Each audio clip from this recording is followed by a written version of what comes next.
ಕಾರ್ಮಿಕರ ಸಂಘಟನೆ ಬೇಡಿಕೆಗಳ ಅನುಷ್ಠಾನಕ್ಕೆ ಒತ್ತಾಯಿಸಿ ಜನವರಿ 8 ಮತ್ತು 9ರಂದು ಕಾರ್ಮಿಕ ಸಂಘಟನೆಗಳ ಜಂಟಿ ವೇದಿಕೆ ಹಮ್ಮಿಕೊಂಡಿರುವ ರಾಷ್ಟ್ರವ್ಯಾಪಿ ಮುಷ್ಕರವನ್ನ ಎಲ್ಲ ವರ್ಗದ ಕಾರ್ಮಿಕರು ಬೆಂಬಲಿಸಬೇಕು ಎಂದು ಎಐಟಿಯುಸಿ ಜಿಲ್ಲಾ ಮುಖಂಡ ಶೇಖರ್ ಪೂಜಾರಿ ತಿಳಿಸಿದರು।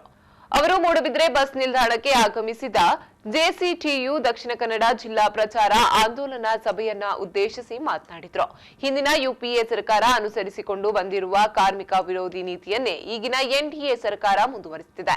ಇದರಿಂದ ದೇಶದ ಬೇರೆ ಬೇರೆ ಕ್ಷೇತ್ರಗಳಲ್ಲಿ ದುಡಿಯುತ್ತಿರುವ ಕಾರ್ಮಿಕರು ಸಾಮಾಜಿಕ ಉದ್ಯೋಗ ಭದ್ರತೆ ಸೇರಿದಂತೆ ಪ್ರಮುಖ ಮೂಲಭೂತ ಸೌಕರ್ಯಗಳಿಂದ ವಂಚಿತರಾಗಿದ್ದಾರೆ। ಇನ್ನು ಕಾರ್ಮಿಕರ 12 ಅಂಶಗಳ ಬೇಡಿಕೆ ಈಡೇರಿಕೆಗೆ ಈಗಾಗಲೇ ಕಾರ್ಮಿಕ ಸಂಘಟನೆಗಳು ಕೇಂದ್ರ ಸರ್ಕಾರಕ್ಕೆ ಹಲವು ಮನವಿಗಳನ್ನ ಸಲ್ಲಿಸಿದ್ರು ಸರ್ಕಾರ ಅದನ್ನ ನಿರ್ಲಕ್ಷಿಸುತ್ತಾ ಬಂದಿದೆ। ಸರ್ಕಾರದ ಈ ಧೋರಣೆಯಿಂದ ಸಂಘಟಿತ ಮತ್ತು ಅಸಂಘಟಿತ ವಲಯದ ಕಾರ್ಮಿಕರು ತೀವ್ರ ಸಂಕಷ್ಟಕ್ಕೊಳಗಾಗಿದ್ದಾರೆ ಎಂದರು।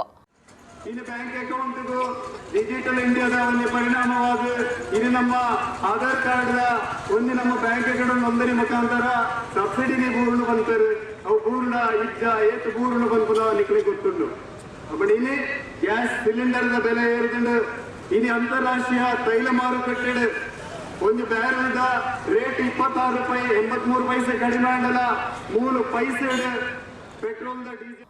ಮೂಡಬಿದ್ರೆ ಕಾರ್ಮಿಕ ಸಂಘಟನೆಯ ಪ್ರಮುಖರಾದ ರಾಧಾ ಶಂಕರ್ ವಾಲ್ಪಾಡಿ, ಸೀತಾರಾಮ್ ಶೆಟ್ಟಿ, ಲಕ್ಷ್ಮಿ ಮತ್ತಿತರರು ಉಪಸ್ಥಿತರಿದ್ದರು।